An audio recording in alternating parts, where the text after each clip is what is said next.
আমাদের এই আধিপত্যবাদী যে শক্তি বা এই যে ডিপ স্টেট যারা আমাদেরকে আসলে এই দেশের কাঠামোকে ভেঙে দিতে চায়, এই দেশের সার্বভৌমত্বের মেরুদণ্ড ভেঙে দিতে চায়, তাদেরকে আমরা স্পষ্ট ভাষায় বলে দিতে চাই, আপনারা যদি মনে করেন একজন ওসমান হাদিকে আপনারা ক্ষতিগ্রস্ত করে এদেশকে আবার সেই পুরনো কায়দায় ফিরিয়ে নিয়ে যেতে পারবেন, এদেশের ওপর, এদেশের যে সম্পদ প্রাচুর্য, এদেশের ক্ষমতার উপর আপনারা হস্তক্ষেপ করতে পারবেন, তাহলে আপনারা সবচেয়ে বড় ভুলের মধ্যে রয়েছেন। আমাদের এদেশে একজন ওসমান বিন হাদি নয়, আমাদের জুলাই গণঅভ্যুত্থানে একজন আবু সাইদ ভাই থেকে হাজার হাজার আবু সাইদ ভাই তৈরি হয়েছিলেন। আজ এই শরীফ ওসমান বিন হাদি ভাইয়ের উপর আক্রমণের মাধ্যমে আরও হাজার হাজার শত শত ওসমান বিন হাদি ভাই তৈরি হবে এই বাংলাদেশে ইনশাআল্লাহ। আপনারা আমি এই মুহূর্তে আহ্বান জানাই সারা বাংলাদেশকে, আমাদের যে শত্রু, আমাদের এই দেশের সার্বভৌমত্ব, এদেশের রাজনৈতিক স্থিতিশীলতা, এদেশের মানুষের সম্প্রীতি রক্ষার জন্য যে শত্রু, সে শত্রুর বিরুদ্ধে আমাদের একতাবদ্ধ হওয়ার প্রয়োজন।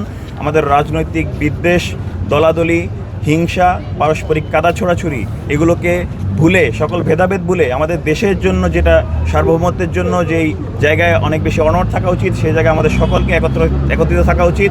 এবং এই আওয়ামী এস্টাবলিজম, আওয়ামী ফ্যাসিজমের প্রত্যেকটা রন্ধ্রে রন্ধ্রে যে আওয়ামী ফ্যাসিজম লুকিয়ে আছে, সেই প্রত্যেকটা রন্ধ্রে রন্ধ্রে ফ্যাসিজমকে মূলোৎপাটন করে, আমাদের শেকড় মূলোৎপাটন করে আমাদের দেশকে এগিয়ে নিয়ে যাওয়ার জন্য আমাদের একতাবদ্ধ হওয়া উচিত।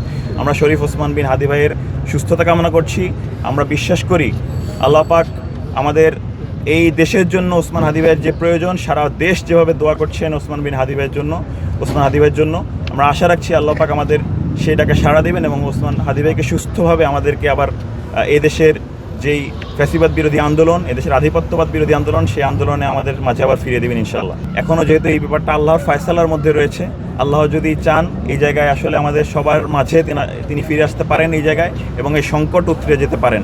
আমরা দোয়া করছি আল্লাহর নিকট, আল্লাহ যেন এই ওসমান হাদি ভাইকে এই সংকটাপন্ন অবস্থা থেকে আমাদেরকে ফিরিয়ে দেন। আমরা কোনোভাবেই ভাইয়ের খারাপ সংবাদের জন্য পুরো দেশ কেউই আমরা প্রস্তুত নই। আল্লাহ আমাদের এই আকুতিকে কবুল করুন।